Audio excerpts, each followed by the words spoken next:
दोस्तों, तो इस वीडियो में बात करेंगे सभी आईपीओस के ग्रे मार्केट प्रीमियम के बारे में। तो मेन बोर्ड आईपीओस के साथ ही सेमी आईपीओस के बारे में भी बात करेंगे। तो चलिए एक एक कर जानेंगे कि आगे कौन कौन से आईपीओस आने वाले हैं और इनकी ग्रे मार्केट के अंदर कैसी डिमांड है।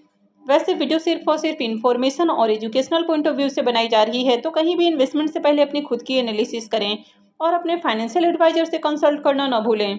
पहले बात कर लेते हैं मेन बोर्ड आईपीओ के बारे में। तो ओरकला इंडिया का आईपीओ 29 अक्टूबर से ओपन होने वाला है और ये 31 अक्टूबर को क्लोज होगा। फेस वैल्यू ₹1 पर शेयर है और बुकिंग प्राइस 730 है। आईपीओ में 20 शेयर्स का लॉट होने वाला है। आईपीओ 1667.54 करोड़ का है और पूरा का पूरा ऑफर फॉर सेल आईपीओ है। आईपीओ में एम्प्लॉइज के लिए ₹69 पर शेयर का डिस्काउंट है। ये मेन बोर्ड आईपीओ है, तो कंपनी बीएससी और एनएससी के ऊपर लिस्ट होने वाली है। आईपीओ में रिजर्वेशन पोर्शन को देखें तो क्यूआईपीएस के लिए आईपीओ में 50% का पोर्शन है, रिटेलर्स के लिए 35% और एचएनआईज के लिए 15% का पोर्शन दिया गया है। कंपनी के बिजनेस के बारे में बात करें तो ये एक इंडियन फूड कंपनी है जो diverse range of food product offer करती है और ये एमटीआर की पेरेंट कंपनी है। तो company breakfast to lunch and dinner और इसके अलावा कंपनी स्नैक्स, ब्रेवरेजेस, डेजर्ट, तो हर तरह की फूड प्रोडक्ट ऑफर करने का काम करती है। कंपनी के पास कई सारे आइकॉनिक इंडियन हेरिटेज ब्रांड्स हैं, जैसे कि एमटीआर फूड है, ईस्टर्न कॉन्डिमेंट और रसोई मैजिक। तो कंपनी का बिजनेस काफ़ी अच्छा है। वैसे मैं जल्द ही इसकी रिव्यू वाली वीडियो भी अपलोड करूंगी। कंपनी के फाइनेंशियल को देखें तो ओके फाइनेंशियल है। हालांकि कंपनी देखें तो ठीक ठाक प्रॉफिट जनरेट कर रही है। कंपनी प्रॉफिटेबल भी है। हालांकि कंपनी का जो प्रॉफिट है वो पहले से थोड़ा कम हुआ है, लेकिन कंपनी प्रॉफिटेबल है और कंपनी के ऊपर ज़्यादा कर्ज नहीं है, यानी कि ऑलमोस्ट डेट फ्री कंपनी है। तो ये इसमें एक बड़ा प्लस पॉइंट है। अब इसके प्रीमियम को देखें तो इसके प्रीमियम में गिरावट देखने को मिल रही है, यानी कि स्टार्टिंग में तो लगातार तेजी देखने को मिली थी। प्रीमियम ₹160 का हाई लगाते हुए देखने को मिला, लेकिन अब इसका प्रीमियम कंटिन्यू गिर रहा है, यानी कि 2 दिनों से प्रीमियम गिरकर अभी देखें तो ₹110 के ऊपर आ चुका है। आईपीओ में 20 शेयर्स का लॉट है, यानी कि एक लॉट से ₹2200 करीब प्रॉफिट की उम्मीद है। प्रीमियम को देखें तो प्रीमियम गिरकर 15% के राउंड ट्रेड कर रहा है। वैसे पहले से प्रीमियम काफ़ी गिर चुका है, लेकिन अभी भी डिसेंट प्रीमियम है, तो अभी भी इससे बढ़िया प्रॉफिट की उम्मीद है। हालांकि इसे प्रीमियम को देखकर कभी भी आईपीओ में अप्लाई नहीं करना चाहिए। तो किसी भी कंपनी में इन्वेस्टमेंट से पहले आपको कंपनी के बिजनेस को जरूर चेक करना चाहिए कि कंपनी कैसा बिजनेस करती है, इसके फाइनेंशियल कैसे हैं, और उसके बाद ही कहीं भी इन्वेस्टमेंट करना चाहिए। यानी कि अगर आईपीओ से लिस्टिंग गेन नहीं भी बनता है तो होल्ड करने से क्या आईपीओ से प्रॉफिट होगा या फिर उससे नुकसान ही होने वाला है, तो ये सारा कुछ देखकर ही आपको किसी भी आईपीओ में अप्लाई करना चाहिए। तो मैं जल्द ही इसके ऊपर डिटेल वीडियो भी लेकर आऊँगी। नेक्स्ट आईपीओ है जेएस लॉजिस्टिक आईपीओ। यह आईपीओ 27 अक्टूबर से, यानी कि मंडे से ही ओपन होने वाला है और 29 अक्टूबर को क्लोज होगा। फेस वैल्यू ₹10 पर शेयर है। बुकिंग प्राइस 122 है और आईपीओ में 1000 शेयर्स का लॉट है। आईपीओ 28.63 करोड़ का है और पूरा का पूरा ये फ्रेश इशू का आईपीओ है। इसमें मार्केट मेकर के लिए 1.46 करोड़ का पोर्शन है और गिरिराज स्टॉक ब्रोकिंग इसका मार्केट मेकर है। ये एसएमई आईपीओ है, कंपनी एनएससी एसएमई के ऊपर लिस्ट होगी। आईपीओ में रिजर्वेशन पोर्शन को देखें तो मार्केट मेकर के लिए आईपीओ में 5.11% का पोर्शन है। क्यूआईबीएस का करीब यहाँ पर 50% का पोर्शन है। तो मार्केट मेकर के पोर्शन को अगर कम कर दिया जाए तो 47% के अराउंड यहाँ पर क्यूआईबीएस का पोर्शन हो जाता है। एचएनआईएस का 14.27% का पोर्शन है और रिटेलर्स का 33.23% का पोर्शन है। आईपीओ में एंकर इन्वेस्टर्स की ओर से बिडिंग कल के दिन ही देखने को मिली, तो चलिए इसके एंकर लिस्ट को भी देख लेते हैं। आईपीओ के अगर एंकर लिस्ट को देखें तो आईपीओ के एंकर लिस्ट में टोटल 5 एंकर इन्वेस्टर्स आए हैं। तो 28.63 करोड़ का आईपीओ है और 5 एंकर इन्वेस्टर्स आए हैं। तो ओके एंकर लिस्ट है। कंपनी के बिजनेस के बारे में बात करें तो जैसा कि कंपनी के नाम से ही बिजनेस का आइडिया हो जाता है कि ये एक लॉजिस्टिक कंपनी है। तो कंपनी कार्गो रिलेटेड काम करती है और खासकर जो नेपाल से कार्गो आता है तो कंपनी उनमें डील करती है। कंपनी के अगर फाइनेंशियल को देखें तो कंपनी का एसेट और इनकम कंटिन्यू इंक्रीज हुआ है।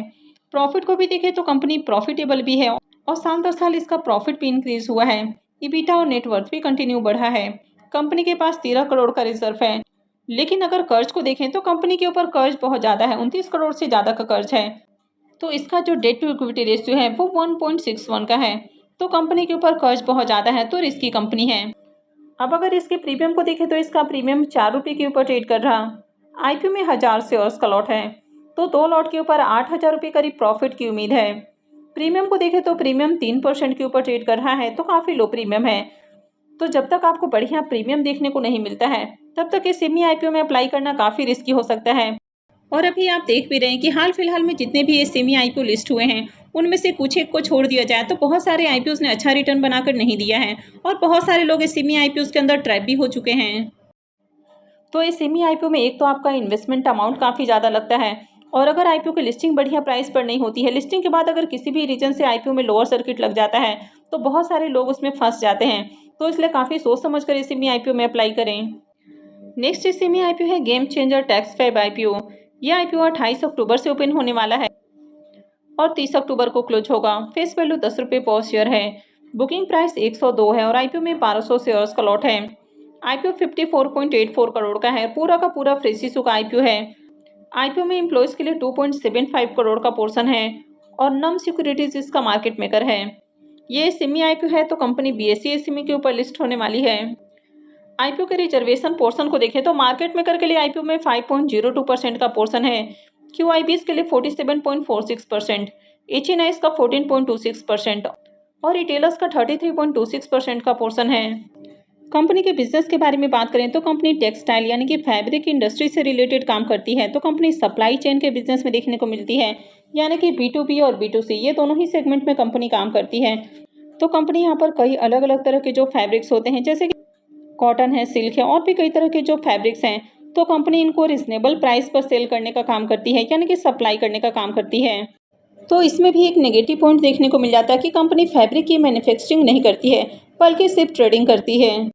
कंपनी के अगर फाइनेंशियल को भी देखें तो कंपनी का एसेट और इनकम इंक्रीज हुआ है और प्रॉफिट को भी देखें तो कंपनी प्रॉफिटेबल भी है। साल दर साल इसका जो प्रॉफिट है ये भी इंक्रीज हुआ है। ईबिटा और नेटवर्थ भी बढ़ा है। कंपनी के पास अभी 12 करोड़ 76 लाख यानी कि पौने 13 लाख के अराउंड कंपनी के पास रिजर्व है। और अगर कर्ज को देखें तो 9 से 10 करोड़ के अराउंड कर्ज है, तो ज़्यादा कर्ज नहीं है। तो कंपनी का जो फाइनेंशियल है ये भी बढ़िया है। अब अगर इसके ग्रे मार्केट प्रीमियम को देखें तो अब तक इसका ग्रे मार्केट में प्रीमियम ओपन नहीं हुआ है। सेमी आईपीओ में जब तक ग्रे मार्केट में प्रीमियम ओपन नहीं होता है तब तक अप्लाई करना काफ़ी रिस्की हो सकता है।